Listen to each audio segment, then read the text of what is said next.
Hello good morning students, मैं विजय कुमार गुप्ता। आज के इस क्लास में क्लास 9th की बायोलॉजी का जो प्लांट टिश्यू आपने स्टडी किया था, उस प्लांट टिश्यू का जो शेष पार्ट रह गया था उसका पार्ट इस लेक्चर में हम जानेंगे। इस लेक्चर में हम जानेंगे ट्रांसपोरेशन इन प्लांट, यानी प्लांट अपने पार्ट में अपने सबस्टेंस का यानी रॉ मटेरियल्स का और राइप मटेरियल्स का किस वे के थ्रू, किस प्रोसेस के through from root to all part of the plants and from leaves to all part of the plants किस तरह से वो सेंड करते हैं, उसी प्रोसेस को हमको आज के इस लेक्चर में जानना होगा। तो आइए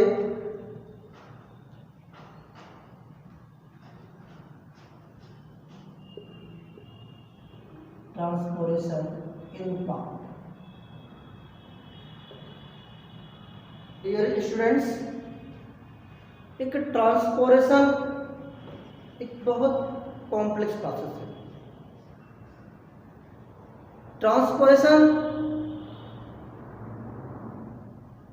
एनिमल्स आल्सो कैरी या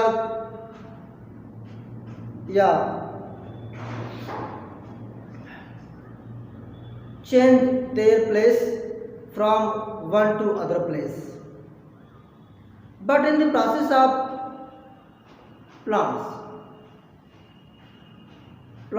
not maybe change their place, but their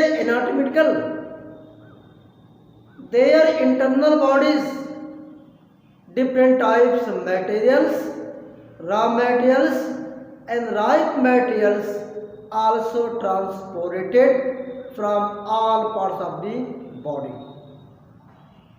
okay students, इसके प्रीवियस वीडियो में हमने प्लांट टिश्यू के बारे में डिटेल से स्टडी किया था। Type of plant tissue, their function. तो उसी के अकॉर्डिंग कुछ ऐसे टिश्यूज हैं जो स्पेशल ट्रांसपोर्टिंग का वर्क करते हैं। तो उन्हीं ट्रांसपोर्टिंग वर्क में कौन से टिश्यू पार्टिसिपेट हो रहे हैं, कौन सा टिश्यू इस वर्क को कंप्लीट कर रहे हैं, उसी के बारे में डिटेल सबको जानना होगा। Okay, we know that higher plants have a special transporting systems, these are known as vascular bundles. These are known as vascular. In the higher plants have a special tissues with their function, the transporting of raw materials and ripe materials from one part to another part. These are known as vascular bundle. These are vascular bundles contains two type tissues. One is phloem, second is xylem. Vascular bundle, vascular bundle, vascular bundles has main two tissues. One is phloem, and second is xylem.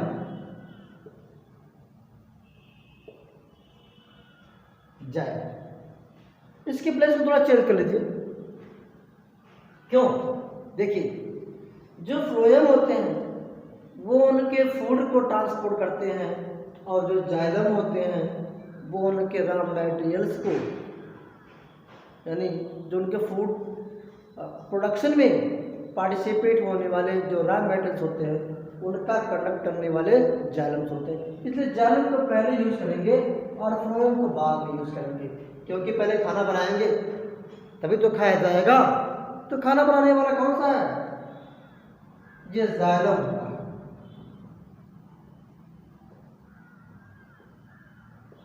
Xylem and then second phloem. We already studied about xylems. Xylems have 4 type cells. These are First is xylem vessels, yeah, vessels. Second is tracheids, tracheids. Third is fiber, and fourth xylem parenchyma. We studied about this in previous lectures. Okay. In the second phloem, first is seed tubes. Seed tubes. Second is companion cell. Companion cells. And third is phloem fiber. And fourth is parenchyma. Parenchyma. These are classification of xylem and phloem are vascular bundles, are conductive tissues, are transporting systems. Okay, noted. Vessels, tracheids, fiber, parenchyma. We studied about this.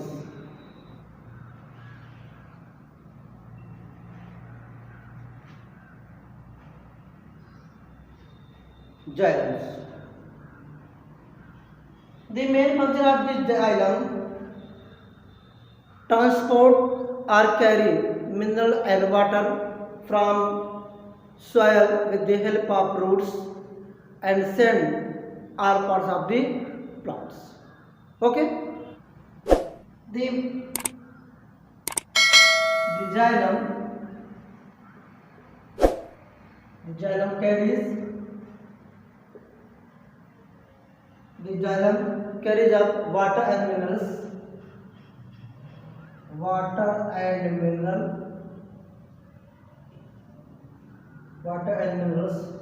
from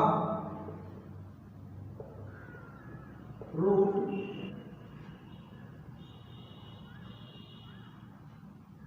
to send all parts of the body. Okay, देखिए carry जब आपने use किया है तो send को हटा दीजिए. This xylem carries of water and minerals from roots to the all parts of the body. It is completed by xylem. Okay, यानी आपके प्लांट में जो वाटर है और मिनरल्स है जो अर्थ में है, उस अर्थ में तो रूट हेयर उसको एब्जॉर्ब करेगा और एब्जॉर्ब करने के बाद रूट्स में एंट्री लेगा और रूट से होते हुए पूरे प्लांट के ऑल बॉडी में सेंड कर दिया जाता है, ट्रांसपोर्ट कर दिया जाता है. ये जो प्रोसेस कंप्लीट होता है ये आपके xylem के थ्रू होता है. ओके, अभी एब्जॉर्प्शन की प्रोसेस के बाद हम बताएंगे कैसे होता है एब्जॉर्प्शन. ये फर्स्ट मेन वर्क हो गया और सेकंड होता है नो यूज्ड एनर्जी. देखिए बहुत ही अच्छा ये सेकंड जो कंडीशन है नो यूज एनर्जी. इसे वाटर और मिनरल्स को कैरी करने के लिए एनर्जी की कोई यूज नहीं होती है इसके प्रोसेस में. विदाउट एनर्जी के ये प्रोसेस प्लांट में कंप्लीट होती है. क्या? वाटर और मिनरल्स कैरी किया जाता है, ट्रांसपोर्ट किया जाता है from root to all part of the plant by xylems. Okay students, note it.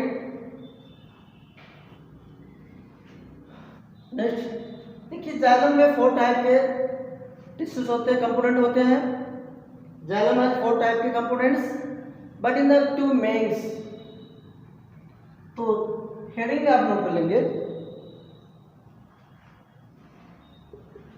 xylem tissues contain 2 main elements. Xylem tissues contains two main elements. First is vessels. First is tracheids. First is देखिए जो tracheids होती है वो dead cell होती है and very thick cell wall को form करती है। यानी आप देखेंगे इसके बारे में tracheids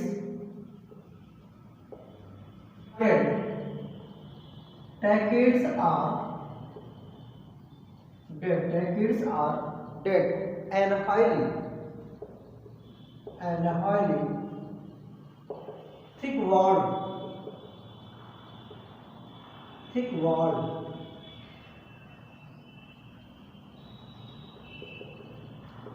It is a long spindle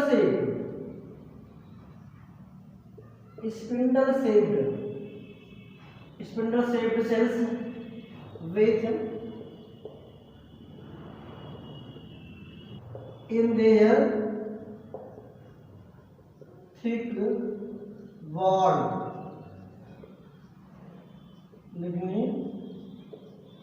lignified cell wall.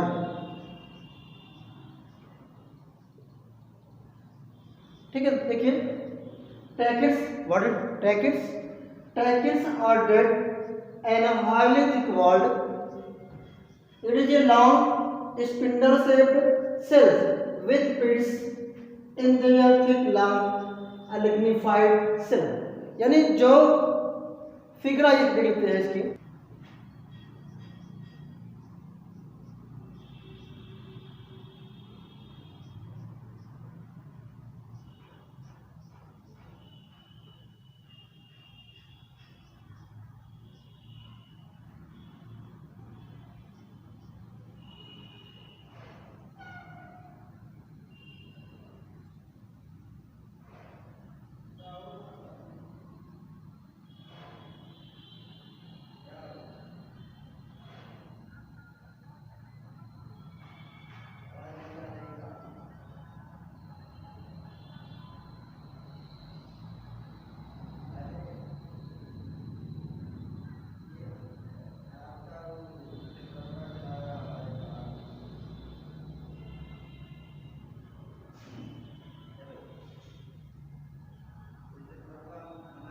it is a pith. This figure is tracheids. What is tracheids? देखिए tracheids are dead. ये कैसे होती है? डेड होती है एंड हाईली थिक वॉल, और इनकी जो वॉल होती है बहुत थिक होती है, मोटी होती है। It is a long spindle shape, ये लॉन्ग होते हैं और स्पिंडल के शेप में होते हैं। With pits in their thick lignified cell wall, यानी इनके सेल वॉल में पिट्स प्रेजेंट होते हैं। पिट्स मीन्स स्मॉल पोर्स, ये स्मॉल पोर प्रेजेंट होते हैं और इनके सरफेस में ये लिग्निन की एक लेयर होती है जिसको कहते हैं लिग्निफाइड सेल वॉल। ठीक है, ये तो आपका होता है tracheids. Okay, tracheids are dead and highly thick walled. It is a long spindle shaped cells with pits in their thick lignified cell wall. Okay, it is a tracheids present in the xylem. Okay, note it.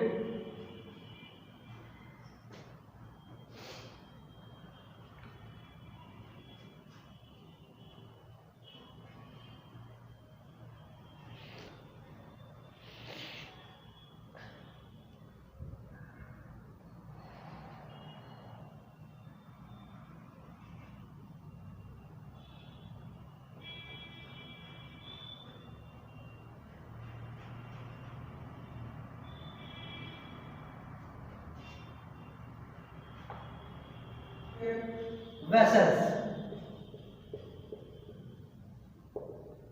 देखिए vessels present in only flowering plants, ऐसे plant जिसमें flowering होती है, फूल खिलते हैं, फूल बनते हैं, ऐसे प्लांट में केवल वेसल्स पाया जाता है और नॉन फ्लावरिंग प्लांट में ये वेसल एब्सेंट होते हैं।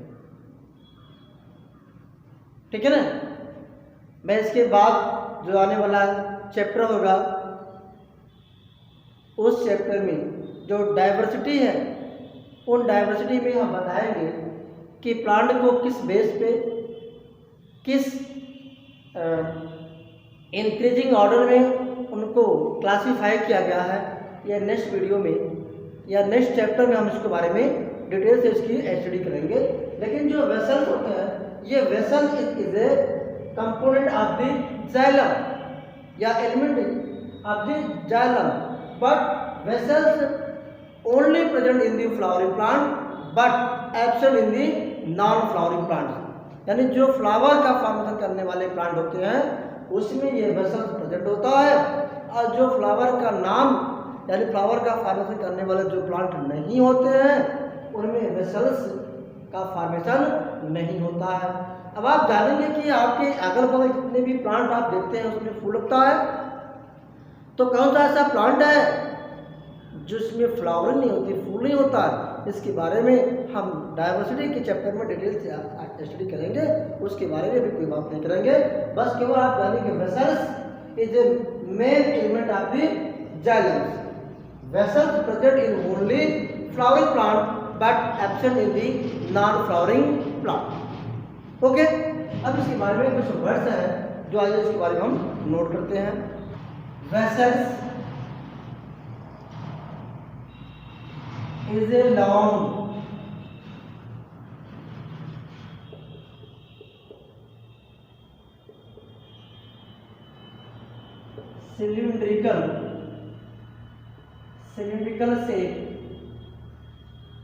cylindrical shaped with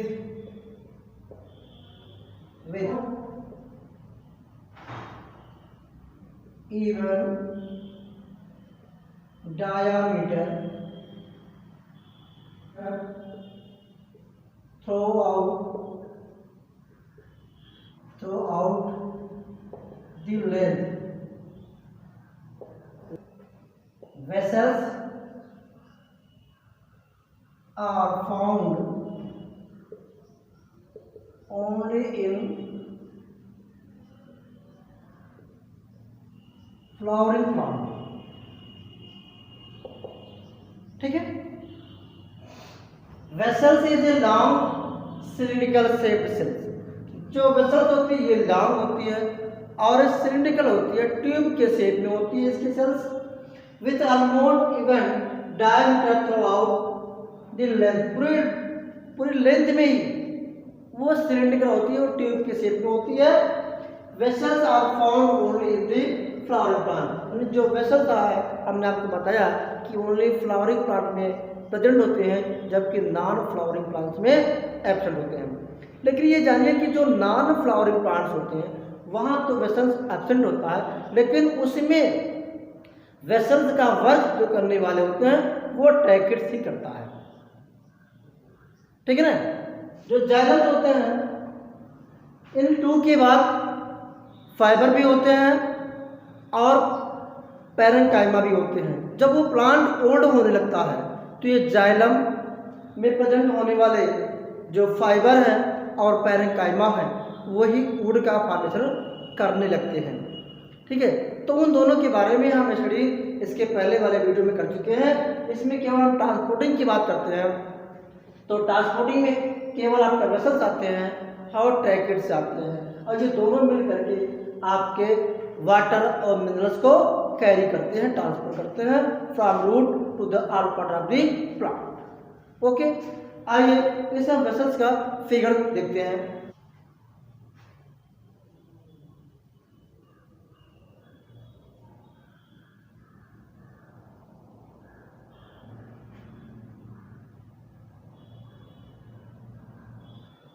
It is a pits. What is pits? Pits is a small pores present in the vessels and tracheids. Okay, noted.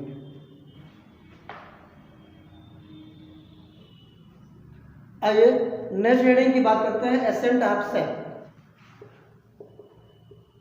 Accent of cell, what is ascent of cell? तो dear students, देखिए ये nature की एक बहुत अच्छी व्यवस्था है।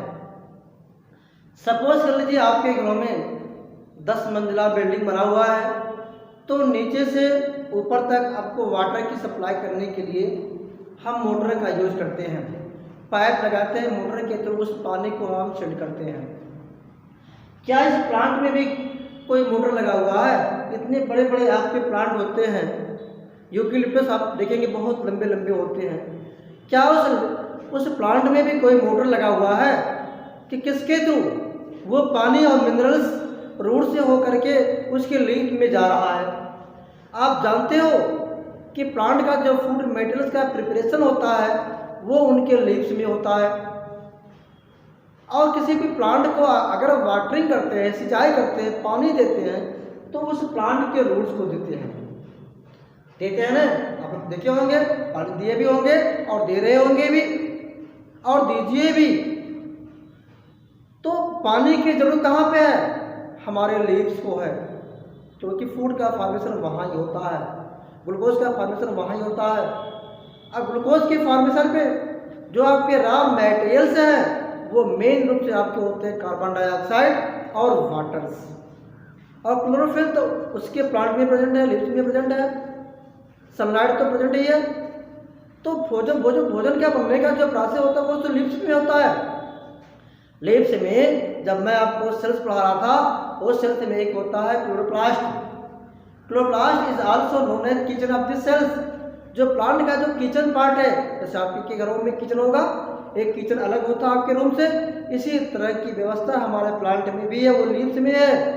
वो लीव्स का जो हमारा क्लोरोप्लास्ट है, chloroplast is also known as the kitchen of the cells और किचन ऑफ द प्लांट।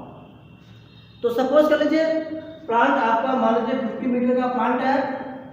जब 50 मीटर का प्लांट है, इस तरह से प्लांट आपका लगा हुआ है और वाटरिंग करते हैं, सिंचाई करते हैं इसके रूट्स में। और ये पानी जरूरत कहाँ है? आपके लीव्स में। ये पानी यहाँ से यहाँ कैसे आएगा? क्या आपने कोई वो मोटर सेट किया है? क्या कोई इलेक्ट्रिक सिस्टम है? नहीं, ऐसी कोई व्यवस्था नहीं है। लेकिन नेचर ने इस प्लांट को जीवित रखने के लिए एक व्यवस्था दिया है। उसी व्यवस्था के बारे में हमको जानना है, एसेंट ऑफ द सेल। तो एसेंट ऑफ द सेल क्या है, देख लीजिए। The upward movement of the water and minerals from roots to crown parts of the body, this process is known as ascent of cell. The upward movement, upward means ऊपर की तरफ, the upward movement of the water and minerals, water हो गया और plus mineral हो गया। Upward movement of the water and minerals from roots to crown, crown mean सिंहासन होता है ना, तो उस पौधे का जो सबसे टॉप पोर्शन वहां तक ले जाने की जो जिम्मेदारी होती है वो वेसल्स की होती है। उस वेसल्स में और ट्रैकेट्स की होती है, यानी जाइलम की होती है, और उसी प्रोसेस को कहते हैं एसेंट ऑफ सेल। ठीक है ना? यानी upward movement of the water and minerals from root to crown parts of the plant, this process is known as ascent of the cell। यानी पौधों के जड़ों से वाटर और मिनरल्स का पौधे के सबसे ऊपरी भाग तक, इसका मतलब नहीं है कि सबसे ऊपरी भाग में ही केवल, उसके सभी भागों में, टॉप कहने का मतलब, क्रोन कहने का मतलब होता है उसके लास्ट पार्ट तक भी ये वाटर और मिनरल्स का ट्रांसपोर्टिंग होता है। इसी प्रोसेस को कहते हैं एसेंट ऑफ सेल। ओके, तो आइए हम डिफिनेशन नोट करते हैं एसेंट ऑफ सेल की। तो लिखेंगे दी upward movement, the upward movement of the water and minerals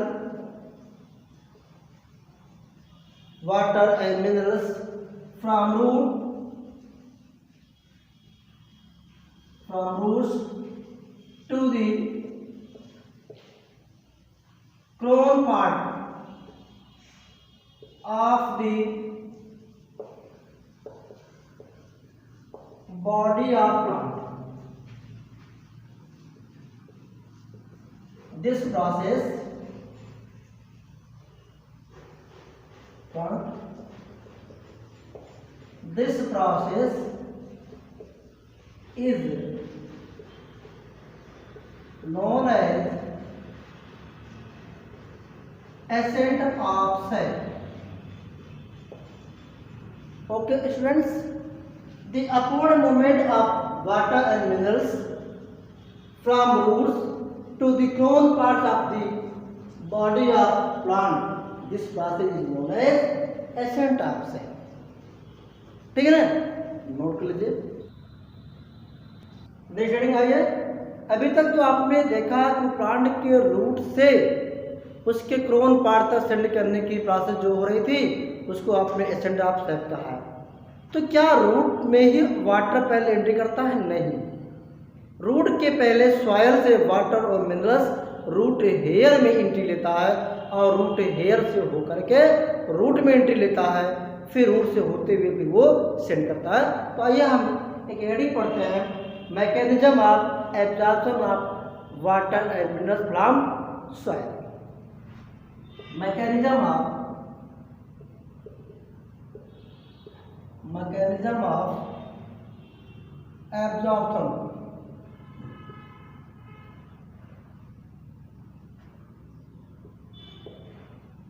absorption of water and minerals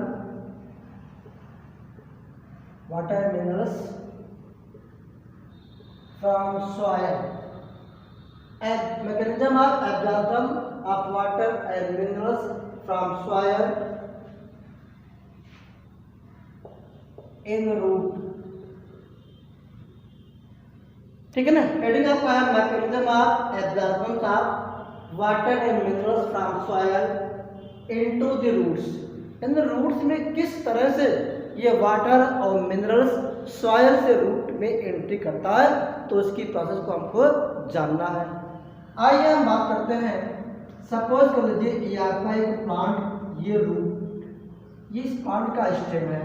चलिए हम बात करते हैं, ये स्टेम हो गया।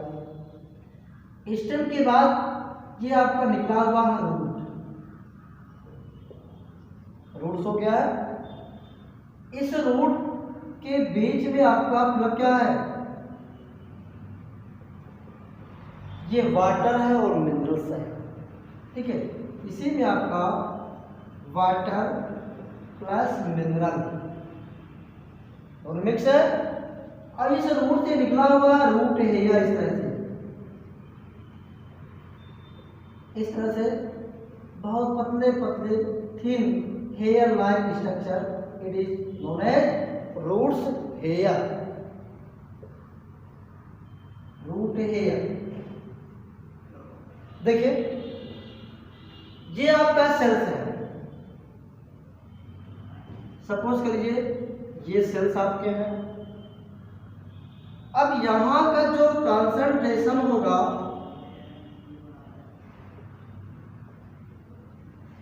कंसंट्रेशन की बात करते हैं तो सेल का कंसंट्रेशन ज्यादा होगा, हाई होता है कंपेयर टू सॉइल। इसका क्या कंसंट्रेशन, ये कंसंट्रेशन जो ध्यान से आप देखेंगे नहीं तो क्लियर नहीं हो पाएगा। कंसंट्रेशन हाई, जो सेल के अंदर का जो कंसंट्रेशन होता है वो हाई होता है कंपेरिजन टू सॉइल।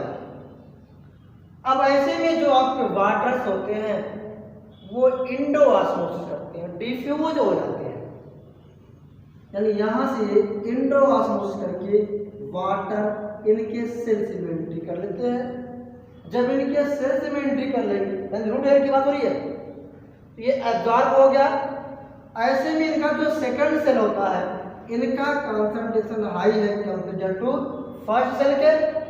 तो यहाँ का जो वाटर मिनरल्स है ये यहाँ से फर्स्ट सेल से सेकंड सेल में एंट्री लेता है। ठीक है, अब देखेंगे यहाँ का कंसंट्रेशन लो हो जाएगा और यहाँ का हाई होगा। तो जब यहाँ का हाई होगा एट वंस यहाँ का जो वाटर है इनके रूट्स हेयर में फर्स्ट सेल में एंट्री लेगा। अब जैसे इसमें ये आएगा और जो सेकंड सेल का जो वाटर है वो यहाँ से एट एंडोवास्मोसिस के थ्रू आ जाएगा थर्ड सेल में। जब थर्ड सेल में आ गया तो सेकंड सेल का जो कंसंट्रेशन होगा वो लो हो जाएगा, ठीक है, थर्ड वाले से भी और फर्स्ट वाले से भी। तो फर्स्ट सेल से water minerals at one second में आ जाएंगे। इस तरह से ये प्रोसेस ऑलरेडी एक चलता रहता है। इसी को अभी हम एक पूल का सिस्टम जानेंगे। इसके बाद इसी थ्योरी को हम जानेंगे, ट्रांसपैरेशन पूल की बात करेंगे इसके बाद लेक्चर में, इसके बाद भी बताएंगे, ठीक है। तो इस तरह से वाटर और मिनरल्स सॉइल से रूट हेयर में एंट्री लेता है।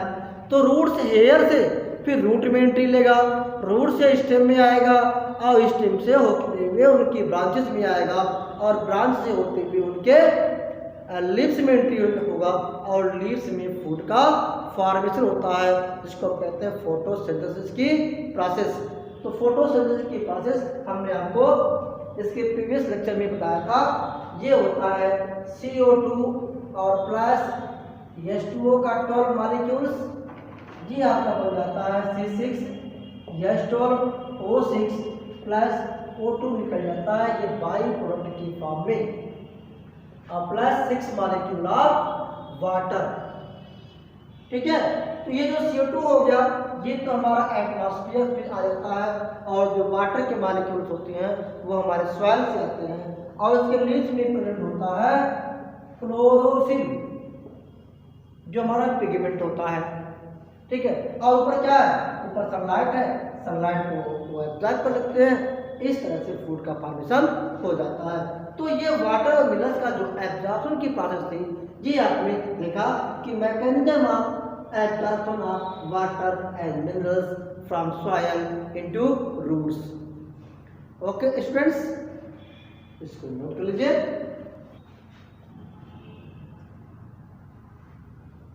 तो डियर स्टूडेंट्स, नेक्स्ट हेडिंग हम जानेंगे transpiration. Transpiration, what is transpiration? देखिए, जो भी प्लांट होते हैं वो प्लांट जितना वाटर एब्जॉर्ब करते हैं उस टोटल वाटर का 1 or 2% ही वो अपनी फिजियोलॉजी में यूज कर पाते हैं। शेष जो 19 या 98% जो वाटर होता है ये वाटर वेपर के फॉर्म में उनकी बॉडी से एटमॉस्फेयर में सेंड कर दिया जाता है। इसी प्रोसेस को हम कहते हैं ट्रांसपायरेशन, ठीक है ना। यानी जो प्लांट होते हैं वो प्लांट जो वाटर को एब्जॉर्ब करते हैं उस एब्जॉर्बिंग वाटर का केवल 1 या 2% ही वाटर वो ने यानी उसको फिजियोलॉजिकल प्रोसेस में यूज कर पाते हैं। शेष जो 19 या 98% जो वाटर होता है ये वाटर एटमॉस्फेयर में सेंड कर दिया जाता है वाटर वेपर के फॉर्म में। इसी के प्रोसेस को हम कहते हैं ट्रांसपायरेशन, ठीक है। तो ट्रांसपायरेशन की डिफिनेशन दी जाती है, the loss of water in the form of water vapour from body into atmosphere it is called in a transpiration. The loss of water, the losses of water in the form of water vapor from plant body into atmosphere are called transpiration, ठीक है। आइए इसकी definition को हम note करते हैं।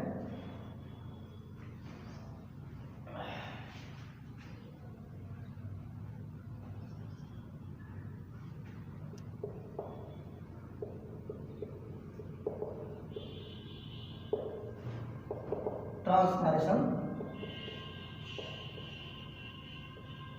the losses of water in form of water vapor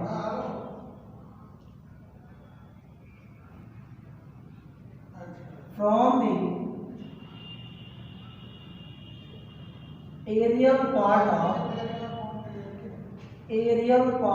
of plant body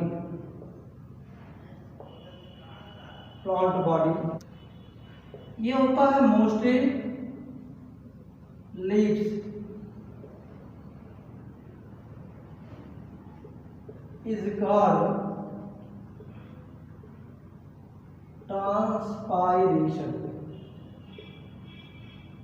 ठीक है, देखिए ट्रांसपेरेंसी की डिफिनेशन क्या होती है?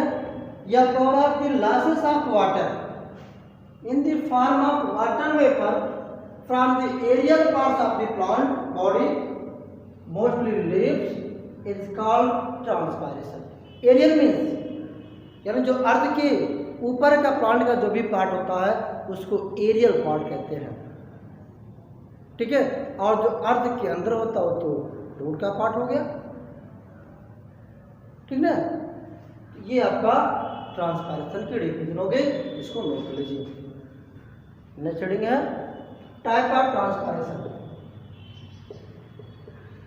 Types of transpiration. Types of transpiration. देखिए ट्रांसपेरेंशन की जो प्रोसेस होती है वो मेनली 3 टाइप के होते हैं। फर्स्ट होता है स्टोमेटल ट्रांसपायरेशन।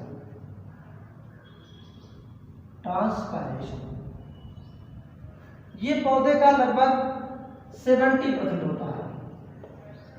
जो स्टोमेटल ट्रांसपायरेशन होता है वो टोटल ट्रांसपेरेंसी का 70% होता है। सेकंड आपका होता है क्यूटिकल ट्रांसपायरेशन।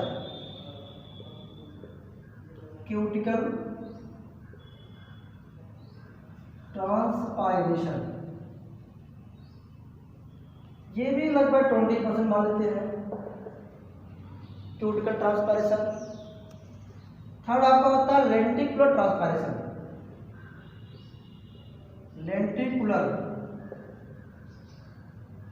ट्रांसपायरेशन यह आपका 10%।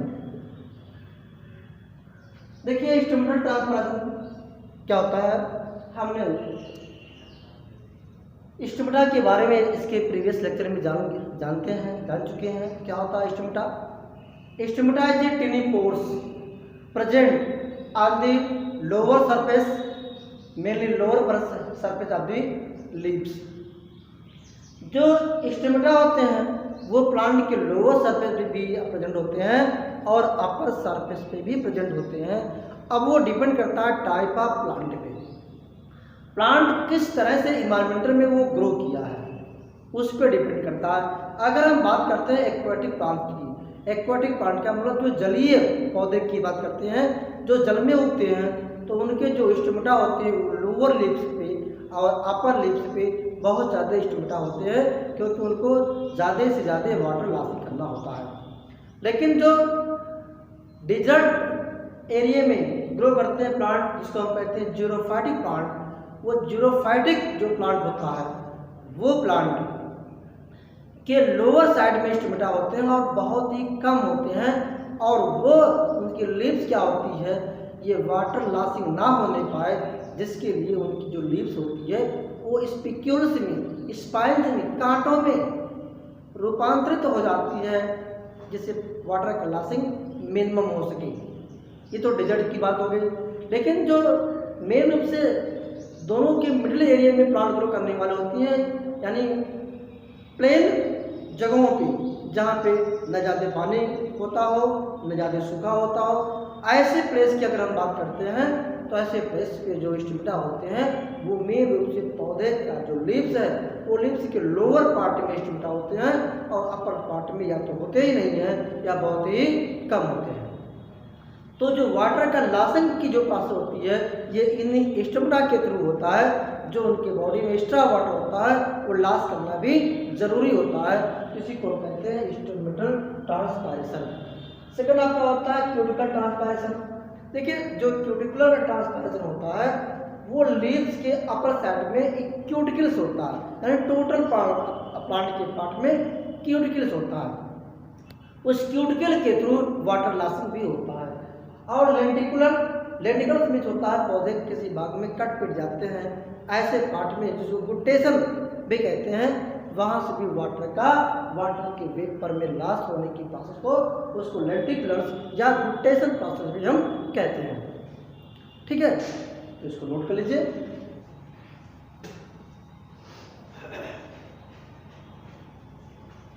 नेक्स्ट आइए, एक लास्ट थियरी से आती है ट्रांसपैरेशन में, transpiration pull theory in plants. Transpiration pull theory, transpiration pull theory.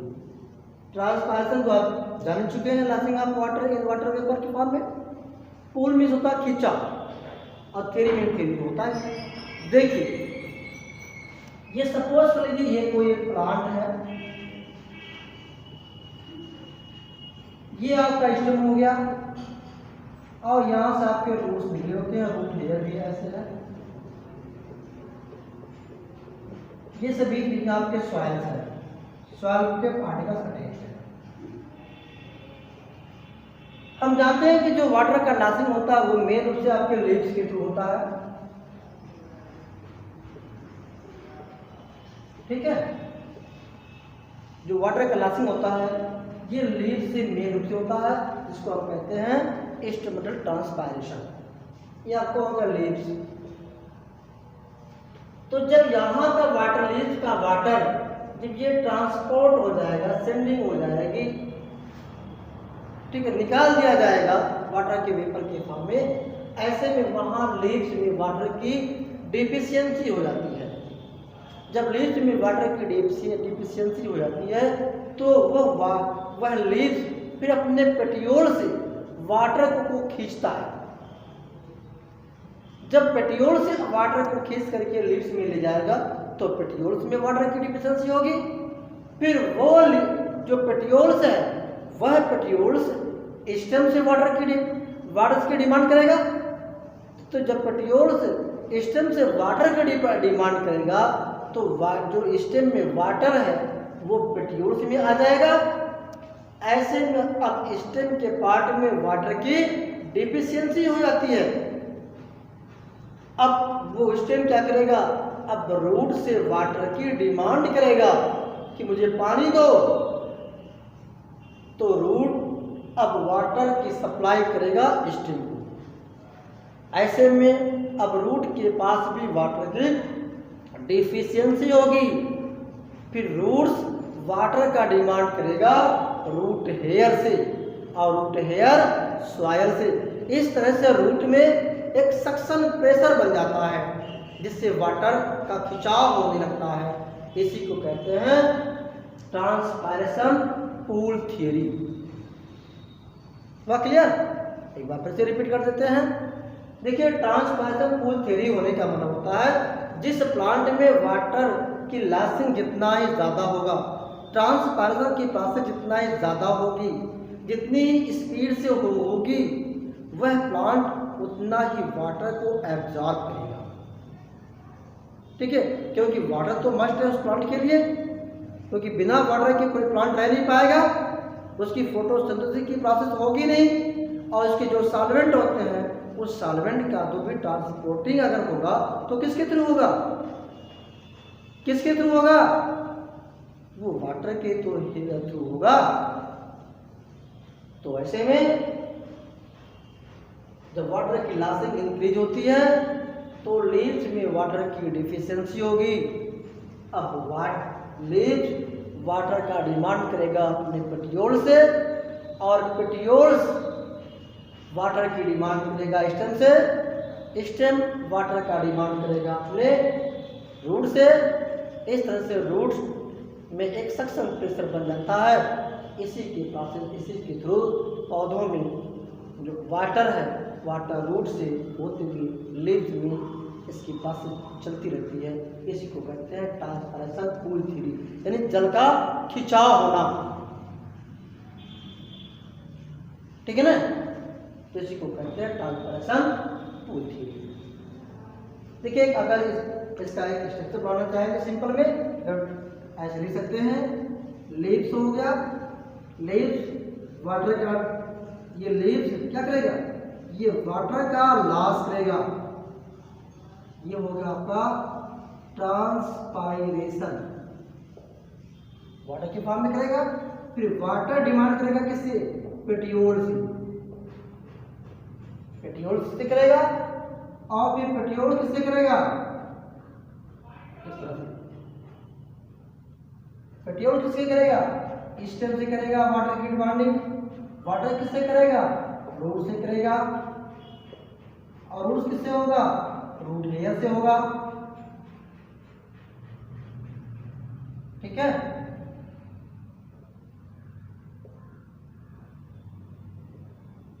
इसी तरह की जो वाटर का मूवमेंट होता है, ये रूट लेयर में कहां से आएगा, वाटर सॉइल से, ठीक है। तो वाटर कहां से आएगा, पहले सॉइल से रूट लेयर में जाएगा, रूट लेयर से रूट में आएगा, और रूट लेयर से स्टेम में आएगा, स्टेम से पेटियोल्स में आएगा, और पेटियोल से लीव्स में आएगा, और लीव्स से क्या हो जाएगा, ये एटमॉस्फेयर में सेंड कर दिया जाएगा, एटमॉस्फेयर, जिसको कहते हैं ट्रांसपायरेशन।